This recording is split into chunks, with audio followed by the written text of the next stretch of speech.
Good morning students. पिछली class के अंदर हमने थ्योरीज ऑफ पनिशमेंट यानी दंड के सिद्धांत के बारे में चर्चा की थी आप लोगों से। आज हम देखेंगे कि ये जो थ्योरीज ऑफ पनिशमेंट हैं, इन कोई भी थ्योरी जो है दंड के सिद्धांत के अंतर्गत वो किस हद तक अपने लक्ष्य को प्राप्त करने में सफल होती है और कौन कौन सी इनकी कमियां हो सकती हैं और क्या इनके एडवांटेजेस हो सकते हैं। सबसे पहले हमने डिस्कस किया था डिटरेंट थ्योरी यानी प्रतिरोधात्मक सिद्धांत। तो प्रतिरोधात्मक सिद्धांत जैसे कि इसके नाम से ही पता चलता है कि इसका उद्देश्य है अपराध को रोकना। समाज के अंदर जिस भी प्रकार के अपराध हो रहे हैं उनको रोकना इसका एकमात्र लक्ष्य है। अब इस लक्ष्य को प्राप्त करने के लिए यह सिद्धांत क्या करेगा, जितना अधिक दंड दिया जा सके अपराधी व्यक्ति को उतना अधिक ये दंड देने का पक्षधर होगा। ठीक है, तो लेकिन ये नैतिक रूप से इसको हम पूर्ण रूप से उचित इसलिए नहीं मान सकते क्योंकि ये दंड के एवज में या जितना उसने अपराध किया है उसके एवज में ये अधिक दंड देने के लिए भी ये अपने लक्ष्य को प्राप्त करने के लिए ये सहमति प्रदान कर सकता है, जो कि नैतिक रूप से उचित नहीं माना जा सकता क्योंकि दंड उतना ही होना चाहिए, सजा उतनी ही होनी चाहिए जितना अपराध किसी व्यक्ति के द्वारा किया गया है।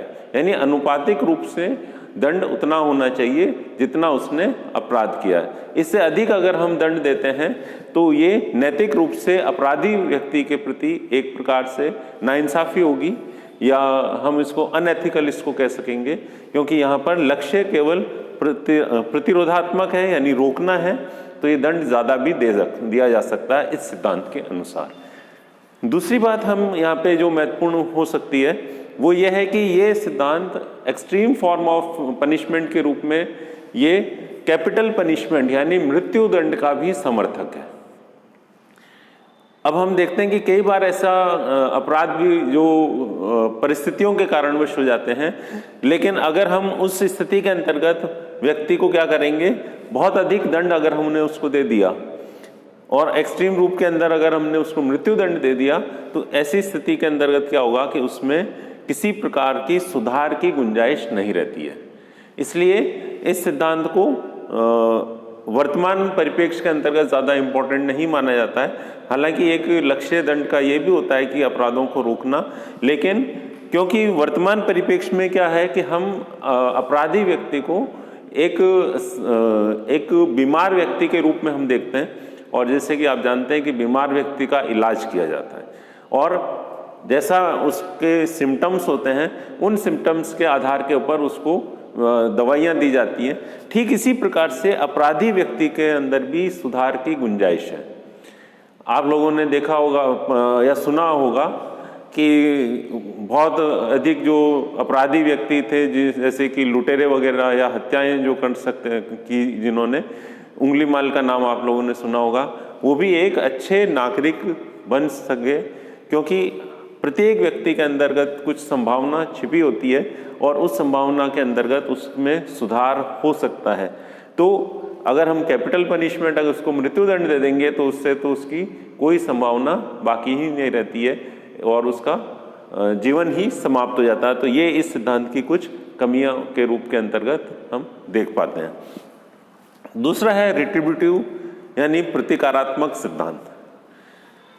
ये तो पूर्ण रूप से केवल बदला लेने की उस अवधारणा के ऊपर आधारित है ये सिद्धांत। प्रतिकार यानी बदला लेना, और बदला लेना जहाँ तक मैं सोचता हूँ कि अगर हम बदला लेते रहें फिर वापस दूसरा व्यक्ति फिर से बदला लेगा तो एक प्रकार से ये क्या है कि ये एक क्रम बन जाएगा और उस क्रम के अंतर्गत किसी को सेटिस्फेक्शन पूर्ण रूप से नहीं मिल पाएगा। तो इस प्रकार से हम ये देखते हैं कि प्रतिकारात्मक सिद्धांत भी क्या कर रहा है, ये भी एक्सट्रीम फॉर्म ऑफ पनिशमेंट के रूप के अंतर्गत मृत्यु दंड का समर्थक है ये। ठीक है, यदि किसी ने किसी व्यक्ति की हत्या कर दी तो ऐसी स्थिति के अंतर्गत जिस अपराधी व्यक्ति ने हत्या की है उसका भी दंड यहाँ पर क्या हो जाएगा कि उसको भी मृत्यु दंड मिलना चाहिए। ठीक है, लेकिन इस सिद्धांत के अंदर भी केवल बदला लेना महत्वपूर्ण है और इसीलिए इसे प्रतिकारात्मक माना गया, इसमें भी सुधार की गुंजाइश यहाँ पर नहीं रहती है। इसलिए वर्तमान परिप्रेक्ष्य के अंदर इसको जंगल राज के रूप के अंतर्गत या जो पुरानी जो ब्रूटल फॉर्म ऑफ पनिशमेंट है उस रूप के अंतर्गत इसको माना जाता था। वर्तमान परिप्रेक्ष्य में इसको ज़्यादा इम्पोर्टेंस नहीं दी जाती है, ज़्यादा महत्व इस सिद्धांत को नहीं दिया जाता है, क्योंकि इसमें सुधार की संभावना बिल्कुल नहीं रहती है। ठीक है, उसके बाद में आता है रिफॉर्मेटिव थ्योरी यानी सुधारात्मक सिद्धांत। अब आप ये बता सकते हैं कि ये सिद्धांत मृत्युदंड को स्वीकार करेगा या नहीं करेगा। तो कोई भी सिद्धांत जो जिसका मूल लक्ष्य क्या है कि सुधार करना, यानी अपराधी व्यक्ति के अंतर्गत वो क्या चाह रहे हैं कि सुधार करने की बात वो स्वीकार कर रहे हैं। तो जब ये सिद्धांत ये मान के चल रहा है कि अपराधी व्यक्ति में सुधार हो सकता है, यानी एक प्रकार से हम ये कह सकते हैं कि ये सिद्धांत अपराधी व्यक्ति को मानसिक रोगी के रूप में स्वीकार करता है। तो दंड उतना ही दिया जाएगा, यहाँ पर दंड तो निश्चित रूप से उसको मिलना ही चाहिए अपराधी व्यक्ति को, लेकिन दंड उतना ही मिलेगा जिसमें उसका सुधार हो सके, उसमें रिफॉर्म्स आ सकें।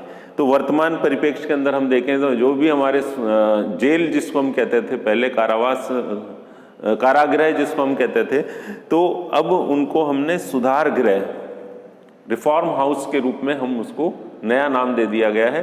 और जेलों के अंदर भी उनकी परिस्थितियां जो होती है इनमेट्स की या जेलमेट्स की जो भी होती हैं, तो उनको ऐसे काम उनसे करवाए जाते हैं जिससे कि उनके बिहेवियर के अंदर सुधार आ सके, उनमें नैतिक रूप से उनके अंदर उनका उत्थान हो सके।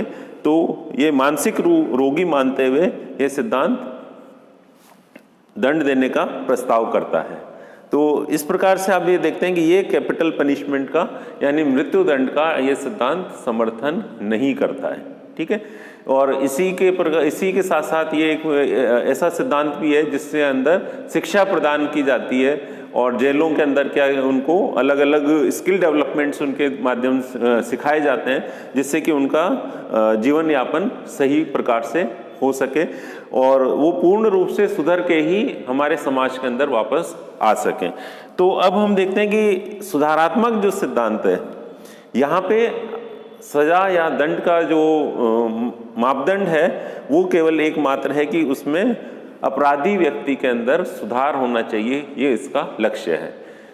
तो अब आप ये देखते हैं कि जो भी अलग अलग जो सिद्धांत है, प्रतिकारात्मक या प्रतिरोधात्मक सिद्धांत या सुधारात्मक सिद्धांत, तो ये सिद्धांत अपने आप में कोई सा भी सिद्धांत पूर्ण नहीं है। सारे के सारे एक दूसरे के सप्लीमेंट्री हैं या कॉम्प्लीमेंट एक दूसरे को करते हैं, क्योंकि दंड का उद्देश्य समाज में अपराध को रोकना भी होता है। इसके साथ साथ आप ये भी देखते हैं कि जब हमारे समक्ष या हमारे प्रति कोई अपराध होता है तो हम या कोई भी व्यक्ति जिसके प्रति अपराध हुआ तो उसको संतोष कब मिलता है, जबकि उसका बदला पूरा हो जाता है, यानी उसका प्रतिशोध पूर्ण रूप से पूरा हो जाता है। तो एक सेटिस्फेक्शन भी हमें मिलता है कि हमारे प्रति न्याय हुआ है। तो ये लक्ष्य भी उसमें होना चाहिए और इसके साथ साथ निश्चित रूप से सुधार तो होना ही चाहिए, अपराधी व्यक्ति के अंदर भी सुधार होना चाहिए। तो ये तीनों मिलकर के एक पूर्ण सिद्धांत बना सकते हैं, जिसको हम थ्योरीज ऑफ पनिशमेंट के रूप के अंतर्गत हम जान सकते हैं। ठीक है, थैंक यू।